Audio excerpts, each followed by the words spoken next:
Thanks for tuning into this episode. I'm here to tell you why Mayweather and McGregor is practically tradition.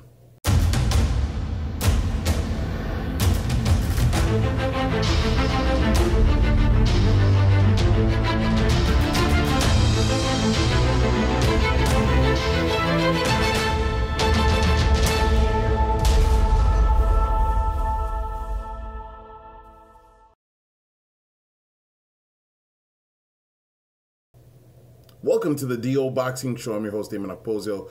Thanks for tuning in to another episode, and we're talking about Mayweather and McGregor today and why their matchup coming up on August the 26th, I believe, is practically tradition.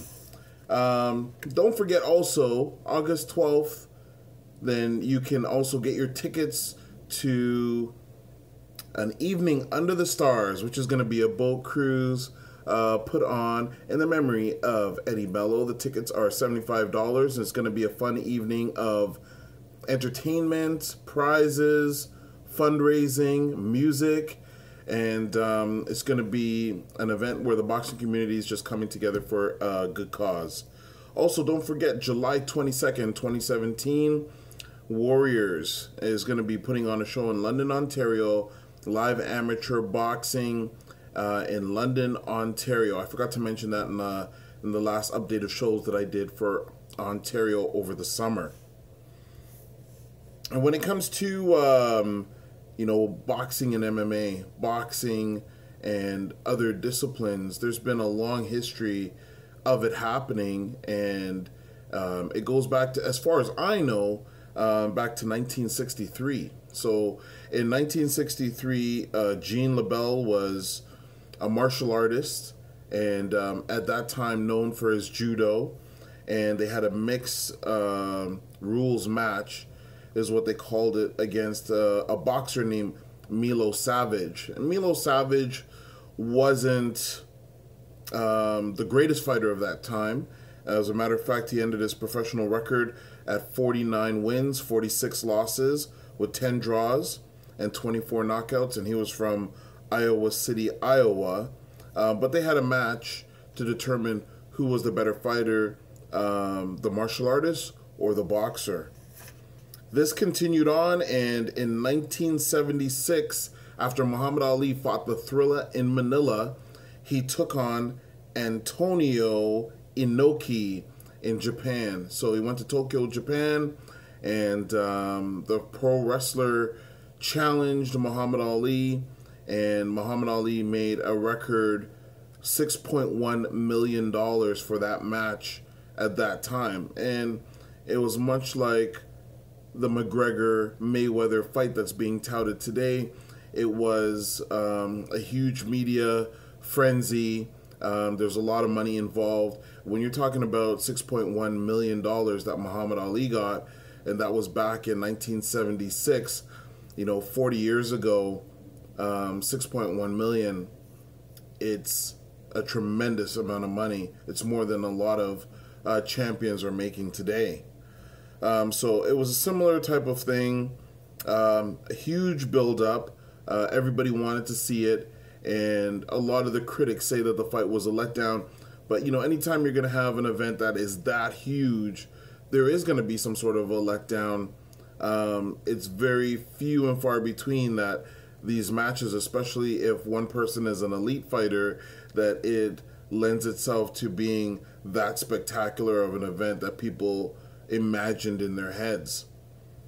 There's been also a lot of people that have gone the other way and dabbled into mixed martial arts. And, the funny thing is, when the fighters have come into the mixed martial arts arena, they've been welcomed. People in mixed martial arts didn't think it was the end of the world, or didn't think that the credibility of their sport was going to go down. And I don't think it's going to be damaged, tarnished, regardless of whatever the outcome is with McGregor and Mayweather. But, James Toney went into the UFC. A lot of people talk about line jumping when it comes to McGregor, but this has happened. There's always been special rules for special people. There's always been special rules for special people. And when you look at James Toney fighting Randy Couture. Randy Couture was still active at that time. Randy Couture was on a 2-fight win streak when he fought James Toney, and James Toney only had the one fight, and he was in the UFC. A lot of guys have to go through smaller MMA organizations before they can make their way into the UFC, much less fight one of the top guys. And James Toney was able to jump the line in that respect because he was a good talker. He challenged the champion, and financially it made sense. And that was James Toney's only fight. So he's 0-1 as a mixed martial artist, with his only fight coming in the UFC, UFC 118. And he lost to Randy Couture via submission. And it went on Randy Couture's official MMA record, which ended with a complete record of 19 wins and 11 losses for Randy Couture, the Hall of Famer. Ray Mercer, another example, he fought Tim Silva. Tim Silva is a former UFC heavyweight champion, but when he fought Tim Silva was right in the midst of his career, and Ray Mercer had more luck than James Toney. He was able to catch Tim Silva and knock him out. So Ray Mercer is 1-0 as a mixed martial artist, and Tim Silva is still a great mixed martial artist, and went on a 4-fight win streak after getting knocked out to Ray Mercer. And his career right now stands at a record of 31 wins and 10 losses as a mixed martial artist for Tim Silva. A lot of female fighters have gone from boxing to MMA. For female fighters, they tend to make a little bit more money, especially since Ronda Rousey and more attention that's been given to the female ranks. They seem to sell a lot better in the UFC, or get paid a lot better, I should say, in the UFC. So Holly Holmes, made the transition from boxing. She was a multi-time world champion. Her boxing record was 33 wins, 2 losses, 3 draws, with 9 knockouts. And she went into the mixed martial arts arena, went undefeated in her first 10 fights, fought in some of the lower mixed martial arts organizations, and then went into the UFC, and she's 11-3 now. The interesting thing about Holly Holm is her martial arts instructor trained her for boxing and kickboxing, and now mixed martial arts. So she's had the same trainer throughout her career. Jessica Rakoczy, again, another female world champion. Boxing record was 33-3 with 12 knockouts, went into mixed martial arts. She didn't fare as well as Holly Holm.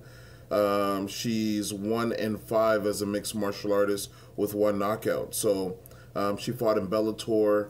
She had 1 win in an organization called TPF, and then she had 2 fights in the UFC, which she lost. And then most recently, Heather Hardy fought in Bellator, made her pro debut, and she made more money in her pro debut than she has as a undefeated top-ranked boxer. Her current boxing record is 20-0 with 4 knockouts. She's still going to continue boxing, as she said, but she's made more money as a mixed martial artist already in her debut, fighting an experienced fighter. She stopped Alice Yeager